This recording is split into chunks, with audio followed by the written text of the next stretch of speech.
जैसा कि तुम लोगों ने थंबनेल देखा होगा और तुम लोग बहुत इंट्रिग्ड होके आए होगे कि आखिर इस वीडियो में क्या खास है। तो ये वीडियो काफ़ी लंबी वीडियो होने वाली, क्योंकि शॉर्ट में मैं बताने का 3-4 लाइन बता देता, but you won't feel the book. और इस बुक को फील करने के लिए या तो तुम पढ़ लो, और अगर तुम्हारे पास टाइम नहीं है या इंग्लिश अच्छी नहीं है या तुम्हें देसी भाषा में ज़्यादा अच्छा लगता तो तुम ये वीडियो ज़रूर देखना। और इस वीडियो में तुम लोग जितना टाइम मुझे अलॉट करोगे, आई कैन गारंटी यू तुम लोग रिग्रेट नहीं करोगे। पूरा इसको चैन से देखना, फ्री होके देखना, as a man think it. ये बुक जो है 90s में लिखी हुई थी, बट द रियलिटी इज उस टाइम से लेकर के आज तक में बस एक ही डिफरेंस है कि हमारे पास स्टिमुलेशंस के ज़रिए दूसरे आ गए, टेक्नोलॉजी इन्हांस हो गई, पर हमारा ब्रेन वही का वही रहा है। तो भाइयों और बहनों, without wasting any time, let's get into this video. Chapter 1, thought and character. तो basically a man is literally what he thinks. इसका मेन यही स्टार्ट ही है, क्योंकि यहाँ पे बताया जा रहा है बहुत सारी एनालॉजीज के थ्रू। अगर तुम्हें नहीं पता एनालॉजी क्या होती, सो कंपेयर करना कुछ सिचुएशन को इनडायरेक्टली किसी और रेफरेंस दे करके। तो यहाँ पे बताया गया है कि तुम्हारा जो भी थॉट होता है वही कॉज करता है कोई भी एक्शन को। एग्जाम्पल के साथ समझो कि अगर हम लोग को अपने राइट हैंड का रिंग फिंगर उठाना है, तो भी हमारे दिमाग में पहले एक थॉट आता है और वो बहुत स्पीड में साइनेप्सिस के पास होता है, तो यू गेट इट। वैसे ही अगर एक अमीर आदमी को तुम देखोगे जिसकी ग्रोथ हो रही है, तो उसके ग्रोथ के पीछे एक कंपाउंड इफेक्ट रहेगा अच्छे थॉट्स का, गोल का, एक पर्पस का, जो कि वो रेपिटेडली करते गया उसको वहां मुकाम तक पहुंचाई है। इसीलिए यहाँ पे बताया गया है कि तुम थॉर हो भाई, और तुम्हारे पास तुम्हारी आर्मरी में स्टॉर्म ब्रेकर को बनाने की पावर्स है। तुम एक न्यूट्रॉन स्टार से पावर ले रहे हो और तुम उसको उसमें एक स्टॉर्म ब्रेकर को बनाने में लगा रहे हो, और तुम्हारा न्यूट्रॉन स्टार तुम्हारे यहीं पे है, ज़्यादा दूर नहीं है, ज़्यादा मेहनत भी नहीं लगेगी। Even in the worst situation, जब तुम अबैंडन कर दिए गए हो, तुम फंस चुके हो, तुम्हारे पास तुम्हारा माइंड, तुम्हारी डेस्टिनी तुम्हारे ही पास होती। You always have the power. हमेशा एक हेल्प को आंसर किया जाता है। हमेशा तुम खटखटाते हो हेल्प के लिए तो मदद आती है। अब यू नीड टू अंडरस्टैंड कि तुम्हें किस दरवाजे पे खटखटाना। एंड ये ऑब्वियस सी बात है कि गलत दरवाजे पे खटखटाओगे तो मुंह पे ही दरवाज़ा मार दिया जाता है। तो तुम खुद का स्टॉर्म ब्रेकर बना सकते हो, और वो सब चीज़ तुम्हारे यहाँ पे है। तो फर्स्ट वाले चैप्टर में यहाँ पे रेफरेंसेस भी है, एनालॉजीज भी है, और हर एक बुक के चैप्टर 1 में क्या होता है। Chapter number 2, effect of circumstances. तो टेक्निकली भाषा में तुम लोगों को बोल दो कि जो भी सर्कमस्टांस में अभी तुम फंसे हुए हो, कर्जे में डूबे हुए हो, बंदी छोड़ के चली गई, गरीबी छाई हुई है, या किसी से डर लग रहा है, भूत प्रेत, भाई कोई भी सर्कमस्टांस है तुम्हारे पास, तो उसके पीछे ये पूरा चैप्टर डेडिकेटेड है। आओ इसके अंदर टुक्की मारते। तो बेसिकली मैंने तुम्हें स्टार्टिंग में ही बताया था, इस बुक में काफ़ी सारी एनालॉजीज दी हुई है। तो तुम ये वाली एनालॉजी देखो कि इसमें बताया गया है कि तुम्हारा जो दिमाग है वो एक गार्डन की तरह है। यहाँ पे तुम अगर ज़्यादा अच्छे से टाइम टू टाइम पानी दे रहे हो तो गार्डन बहुत हरा भरा है, और जैसे ही तुम लेज़ी बन जाते हो तो यहाँ पे भी वीड उग जाता है। और वीड मतलब अनवांटेड वाला वीड। और ये वाली वीड की अगर तुम सही टाइम पे कटाई नहीं करते हो तो वो जो नॉर्मल तुम्हारे हरी भरी जो चीज़ें हैं वो सारी मिट जाती है, अच्छे से ग्रोथ नहीं हो पाती। तो इसमें बताया जा रहा है कि तुम्हारे लाइफ में जितने भी प्रॉब्लम्स हैं, मोस्ट ऑफ देम तुम्हारे ही द्वारा क्रिएटेड है। तुम जिस इन्वायरमेंट में रह रहे हो ये भी तुम्हारी ही दशा है, तुम्हारी थॉट्स का एक प्रोडक्ट है जो कि तुम अभी भोग रहे हो। अब मैं इसके बारे में बहुत अच्छी चीज़ बताने वाला हूँ, सो गौर से सुनना। ये हो तुम, मान लो, पर यह है तुम्हारा इन्वायरमेंट, तुम्हारा रूम, तुम्हारे दोस्त, तुम्हारे कंटेंट जिस टाइप का तुम देख रहे हो, तुम्हारे फॉलोइंग, समझ रहे हो। तुम यहाँ पर डेली सुबह उठ रहे हो और तुम जिस रूम को देख रहे हो अपने आंखों से, और वो रूम को देख के जो तुम्हारे दिमाग में थॉट्स आ रहा, उन थॉट्स को तुम प्रोसेस करते हो, तो उन थॉट्स को तुम मैनिफेस्ट करते हो, और वही थॉट्स तुम्हारे आउटर रियलिटी को क्रिएट करते हैं। तो अगर यही कचरा है तो भाई तुम्हारे दिमाग में भी कचरा आएगा, और जब दिमागी में कचरा है तो ये भी तो कचरा ही बाहर का प्रोडक्ट आउटकम निकलेगा। लूप में तुम फंसे हुए रहते हो कि तुम बाहर को रिफ्लेक्ट कर रहे हो और अंदर वाला बाहर को रिफ्लेक्ट कर रहा है। तो इस लूप से पता है कैसे क्विट करते हैं? वंस यू अंडरस्टैंड, तुम कॉन्शियसली अपने दिमाग का कंट्रोल लेते हो। तुम कॉन्शियसली थिंक करते हो कि ये क्रिएटिव पावर तो तुम्हारे दिमाग ही में है। And that is what the author is trying to say, कि तुम्हारे सर्कमस्टांसेस को तुम कैसे बदल सकते हो। अब एक ऐसी बात जो मेरे को ऑथर के बारे में बहुत अच्छी लगी, काइंड ऑफ, क्योंकि ये बताते हैं कि अगर तुम सैक्रिफाइस करने के लिए रेडी नहीं हो तो तुमसे कुछ ना हो पाएगा। क्योंकि इवन अगर किसी मैन को जिसको अमीर बनना है, वेल्दी बनना है, मोटी चैन मोटा पैसा कमाना है, उसको भी सैक्रिफाइस करने के लिए रेडी होना पड़ेगा। अब यहाँ पे सैक्रिफाइस का मतलब ये है कि no matter it is little sacrifice या ज़्यादा सैक्रिफाइस, अगर ज़्यादा सैक्रिफाइस है ज़्यादा रिजल्ट्स मिलेंगे, अगर कम सैक्रिफाइस है तो कम रिजल्ट्स मिलेंगे। यहाँ पे एक और चीज़ के बारे में बात की जाती है, you don't get what you want, you get who you are. तो राइट नाउ जिस वीडियो को तुम अभी देख रहे हो, तो वैसे माइंडसेट से क्या तुम अपने ये जो गोल है उसको अचीव कर पाओगे?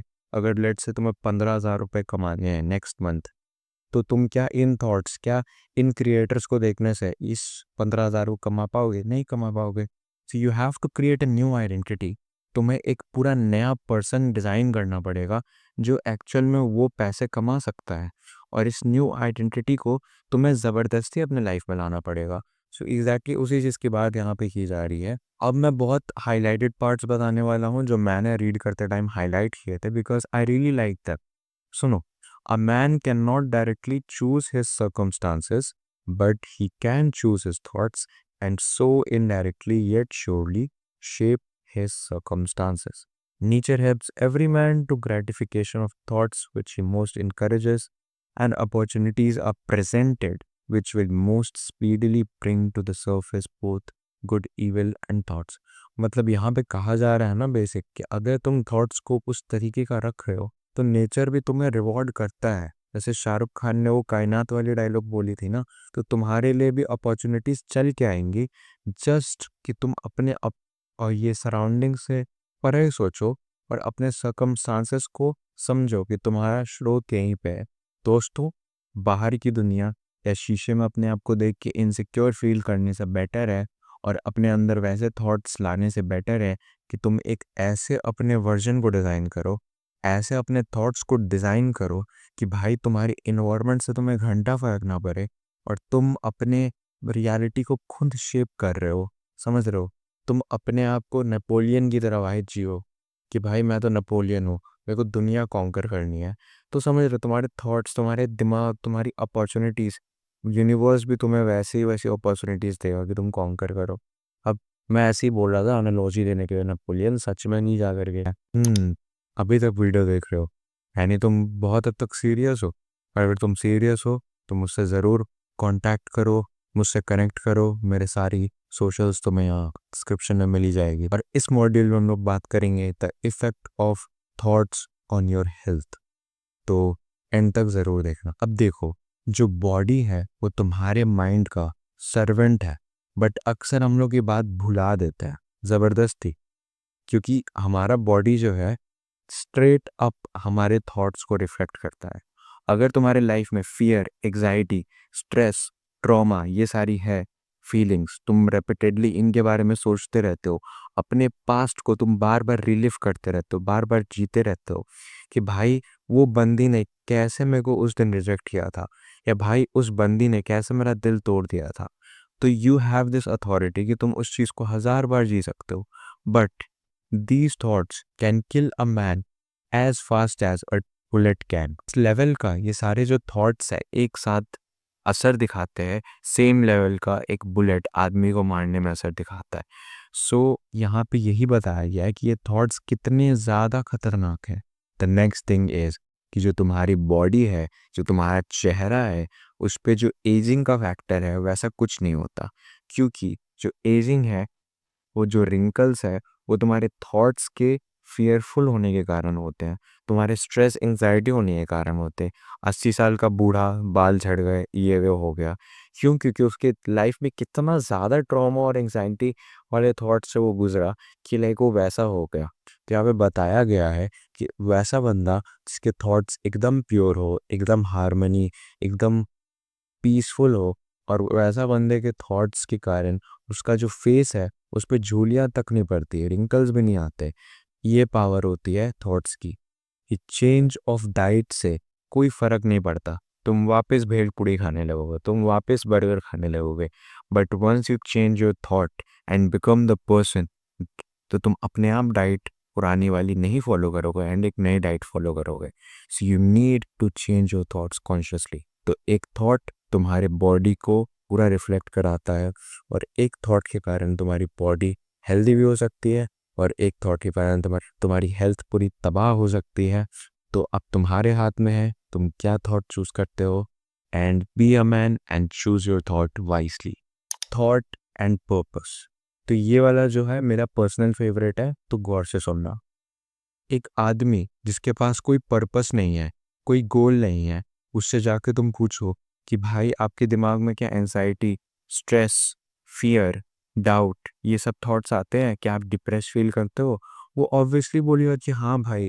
जो बंदे स्कूटी लेकर के विल्लागिरी करते रहते हैं, उनसे पूछो कि भाई रात में जब वो सोने जाते हैं तो उनको कैसा फील होता है, या जब उनके मम्मी पापा उनसे पूछते हैं या उनको डांटते या ताने मारते हैं, तो पूछो उनसे कि उन्हें कैसा फील होता है। कहते हैं ना, खाली दिमाग और शैतान का घर। तो वही वाली बात है कि ये तुम हो और तुम्हारे पास कोई पर्पस नहीं है। तो जितने भी ये फियर, एग्जाइटी, ये सारे के थॉट्स है, ये यहाँ तक आने में ज़्यादा देरी नहीं लगाते। A man should conceive a legitimate purpose in his heart and set out to accomplish it. समझे ना? अब हिंदी में अनुवाद तो नहीं करो। It may be a worldly object according to his nature at the time being, but whichever it is, he should steadily focus his thought forces upon the object which he has up, set before him. मतलब यहाँ पे author ये तक बोल रहा है कि अगर एक इंसान के पास पर्पस नहीं है तो उसको इंटेंशनली पर्पस लाना पड़ेगा, एक एम लाना पड़ेगा। भले वो एम ये हो कि मुझे एक लैम्बोर्गिनी चाहिए, भले वो एम ये हो कि भाई मुझे गोल्फ कोर्स रोड पे एक बड़ा सा फ्लैट खरीदना है, या कुछ भी एम हो। भले एम वो ये हो कि भाई मुझे कोई ये फ़ोन खरीदना है, PS5 खरीदना है। डजेंट मैटर मेरे भाई, तुम्हें एक पर्पस लाना है, एंड देन आफ्टर तुम्हारा जितना भी थॉट है उसको उस पर्पस की ओर डायरेक्ट कर देना है। तुम्हारे दिमाग में 24/7 होना चाहिए उस पर्पस के ऊपर थॉट्स। लेट से तुम्हें PS5 ही खरीदना है, तो भाई मेरे तुम दिन भर उसके अनबॉक्सिंग वीडियोस देख रहे हो, तुम दिन भर सोच रहे हो कि PS5 खरीदने के बाद क्या मैं करूँगा, PS5 से क्या होगा। ये सारे थॉट्स तुम्हें दिन भर उस पर्पस के बारे में सोचना पड़ेगा। ये भी बताया गया है कि जैसे ही एक इंसान फिजिकली वीक होता है, उससे पुशअप्स नहीं लग रहे, तो वो ट्रेन करता है अपने आप को। 10 करता है, 12 करता है, फिर 15 करता है, फिर 20 करता है, प्रोग्रेसिव ओवरलोड। वैसे ही एक इंसान जो वीक है मेंटली, वो रेपिटेशन के थ्रू अपने पर्पस के ऊपर अपने थॉट्स को रिडायरेक्ट करके अपने आप को एक स्ट्रॉन्ग वॉरियर बना सकता है। And that is a simple mayor thing the author is trying to convey here. Just by having a purpose and putting all thoughts जो कि तुम्हारे 100,000 जगहों पे इधर इधर इधर इधर भटके थे, उसको एक जगह लगा देना। थॉट्स, डाउट और फियर के, कि भाई मुझे डर लगता है, क्या मुझसे हो पाएगा? भाई मुझे नहीं लगता मुझसे हो पाएगा। भाई क्या मुझसे हो पाएगा? भाई आप बता दो, भाई आप बता दो, भाई आप बता दो। इससे किसी का कुछ नहीं होने वाला भाई। और तू जो तेरा जो पर्पस है, जो कि अभी मैंने 30 सेकंड पहले बताया इतने एग्जैजरेट करके, उस पर्पस को भी तू खोखला कर देगा अगर तूने thoughts of doubt and fear को आने दिया। मैंने कहीं किसी के पॉडकास्ट में सुना था, या श्वेताब गंगवार की वीडियो में सुना था, कि अगर तुम्हारे मन में जैसे ही ये आवाज़ आए कि भाई क्या मैं कर सकता हूँ, तो तू इमेजिन कर कि भाई तू चिल्ला के बोल रहा है कि हाँ भाई मैं कर सकता हूँ। Why can't I do it, I can do it. ये 100 बार बोलना है, 100 बार बोल। Don't let doubt and fear stop you. He who has conquered doubt and fear has conquered failure.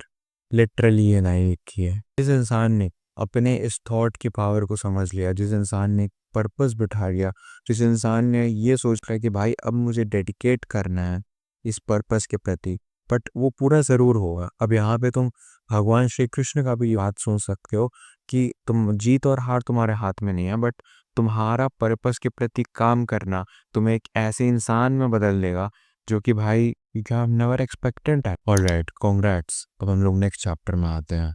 इस चैप्टर का नाम है हॉट फैक्टर इन अचीवमेंट। तो यहाँ में बताया गया है as a man thinks so he is and as he continues to think so he remains. बहुत डीप बात है। One man is an oppressor and another is a slave. यहाँ पे पहले के टाइम पे स्लेव्स वाली जो चीज़ पहले ज़्यादा होती थी, तो यहाँ पे बताया गया है कि ऑपरेसर या स्लेव इसलिए नहीं है क्योंकि वो उसको ऑप्रेस कर रहा है और स्लेव दूसरा वाला सह रहा है विक्टिम की तरह, बट इसलिए है क्योंकि उसने मेंटली वैसा अपने थॉट्स को बना रखा। एंड ये जो विक्टिम वाला बंदा उसने मेंटली अपने थॉट्स को वैसा बना रखा कि who has conquered weakness and has put away all his selfish thoughts belongs neither to the oppressor nor oppressed, he is simply free. And no sooner तुम मेंटली फ्री हो चुके हो, बेड़ियां हट चुकी है, तो फिर कोई माई का लाल तुम्हें फिजिकल रियलिटी में बंदी नहीं बना सकता क्योंकि तुम मेंटली फ्री हो चुके।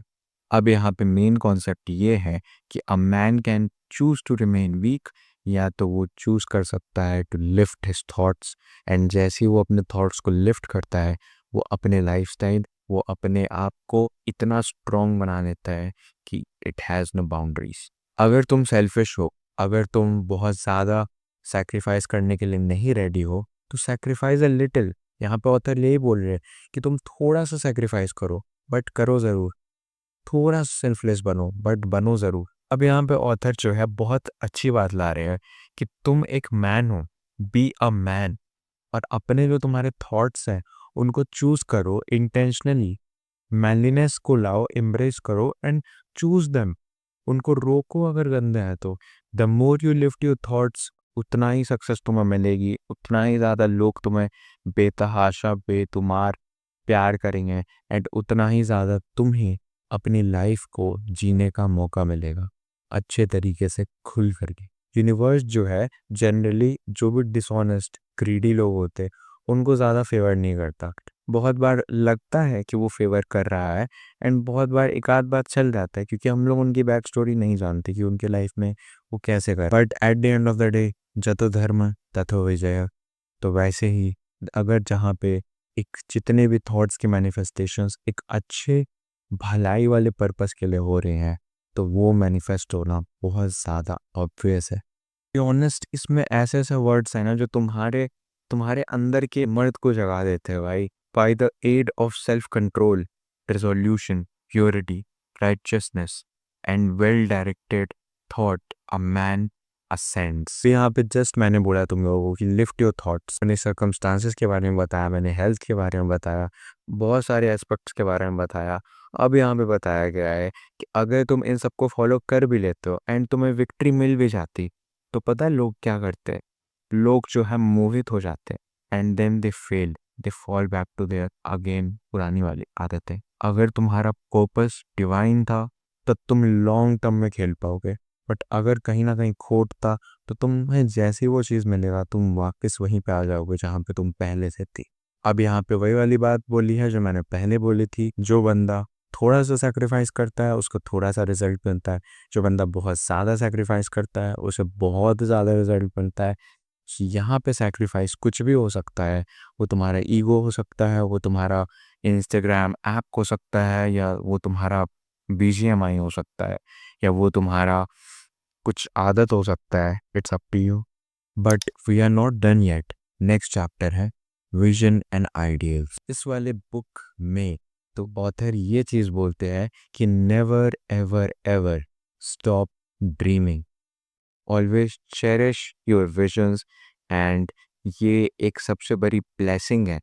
ऑथर इसके ऊपर इतना ज़्यादा एम्फेसाइज करते हैं कि तुम भी बोलो कि भाई आखिर क्यों इतना हो रहा है। चाहे वो कंपोज़र हो, चाहे वो स्कल्प्टर हो, चाहे वो पेंटर हो, चाहे वो पोएट हो, चाहे वो कोई भी हो। जहाँ पे बताया गया कि कोलंबस ने सोचा था कि एक अलग दुनिया होगी यहाँ पे। कोपर्निकस ने सोचा था कि अलग अलग कॉन्टिनेंट्स होंगे, अलग अलग जगहें होंगी। यहाँ पे बुद्ध ने सोचा था कि इनलाइटमेंट ये होता है। महात्मा गांधी ने सोचा था कि तो कैसे स्लेवरी से बाहर निकल सकते हैं। नेल्सन मंडेला ने सोचा था कि कैसे हम लोग ये रेशियल डिस्क्रिमिनेशन को बंद कर सकते हैं। और इन टाइम पे इन सारे लोगों में एक ही चीज़ कॉमन है कि ये जब ये चीज़ सोचे उस time it wasn't even thinkable seeing the circumstances but they still thought about it और उन्होंने शिद्दत से पूरा चाहा उस चीज़ को and that was their vision और ये विजन ही ऑथर इतने ज़्यादा एम्फेसिस के साथ एम्ब्रेस कर रहे हैं। अगर तुम्हारे पास कोई विजन है, चाहे वो तुम अभी हो और तुम सोच रहे हो कि फ्यूचर में मैं XYZ एक टेलीपोर्ट होने वाली मशीन बनाऊंगा और अगर तुम वो इतना ज़्यादा डेडिकेशन के साथ उस थॉट पे बने रहते हो तो yes my friend you can be the guy who made the first teleporting machine और तुम्हें कोई खिताब मिल सकता है इतिहास में कि तुमने अपने प्रेजेंट सिनेरियो से परे सोचा। एग्जैक्टली यही ऑथर कह रहे हैं कि तुम अगर एक पर्पस के बाद एक बड़ा सा विजन के बारे में सोचते हो, वो विजन तुम्हें रात में सोने नहीं दे रहा, that makes you unrest and जैसे ही तुम अनरेस्ट हो रहे हो तुम एक्शन ले रहे हो और जैसे ही तुम एक्शन ले रहे हो you are indirectly contributing towards that vision. और इसमें ये भी बताया गया है कि तुम जैसे ही उस विजन को एक दिन अचीव कर भी लोगे तो लोग तुम्हें कह देंगे कि भाई ये लक था, भाई ये तो बस ऐसे तुक्का लग गया, but you know what's the grind behind that, you know कि तुम्हें क्या मेहनत करनी पड़ी उसके पीछे, उस विजन के पीछे। तो ये भी उन्होंने मेंशन किया। उन्होंने कहा कि ह्यूमन के एफर्ट्स होते हैं एंड उन सारे एफर्ट्स के एक रिजल्ट्स होते हैं। The next chapter is serenity. तो यहाँ पे ऑथर जो है बताते हैं कि कामनेस जो है एक गिफ्ट है नेचर का, एक ज्वेल है तुम्हारे विजडम का। ये जो कामनेस है यही तुम्हें जो है मैनिफेस्टेशन में आगे ले जाती। एक काम पर्सन, एक काम आदमी जो खुद को गवर्न कर सकता है, उसको खुद पे कंट्रोल है, जिसने स्पिरिचुअली बहुत अपने आप को ग्रो कर लिया है, उस पर लोग डिपेंड कर सकते हैं, उस पर लोग रिलाय कर सकते हैं। अ काम मैन जिसको मालूम है कि अपने आप को कैसे अडेप्ट कर सकते हैं और वो शांत आदमी पे लोग रिलाय कर सकते हैं। उसकी स्पिरिचुअल पावर को देख के आदमी भी बोलने लगते कि भाई ये बंदा अलग ही है और लोग अपने आप उसके ऊपर डिपेंडेंट होने लगते हैं। एक स्ट्रॉन्ग वॉरियर जो कि शांत हो, काम हो, उसकी प्रशंसा पूरे प्रजा में की जाती। अ मैन हु इज काम, हमेशा वो लव्ड रहता है एंड रिवर्ड रहता है। यूनिवर्स को भी कामनेस बहुत ज़्यादा पसंद है। गुस्सा करने में और कामनेस में ज़्यादा नहीं, बस कुछ एक्शंस की दूरी होती है। कामनेस से यूनिवर्स तुम्हें फेवर करता है, कामनेस से लोग तुम्हें पसंद करते हैं। कामनेस जहाँ पे नीडेड हो वहाँ पे रखना कोई भी बुराई वाली बात नहीं है। ये ऑथर के द्वारा कामनेस को गोल्ड से भी ज़्यादा तवज्जो और तरबियत दी गई है। यहाँ पे बताया गया है कि अ मैन हु इज काम, जिसने अपने थॉट्स को पूरा कंट्रोल कर रखा है, जो वाइस है, उसकी सोल तक उसको ओबे करती है क्योंकि वो नेचर के साथ और हर एक चीज़ के साथ काम है। Right thought, right action, harmony, peace, ये सारी चीज़ों को एम्ब्रेस कर रहे होता है और कह रहे हैं कि say on to your heart, peace peace till the end. Alright guys, this was it for this video. मिलता हूँ तुमसे नेक्स्ट वीडियो में। और ये बुक समरी की वीडियो बनाने का मैंने थॉट आया था मेरे दिमाग में, and as a man think, simple as that.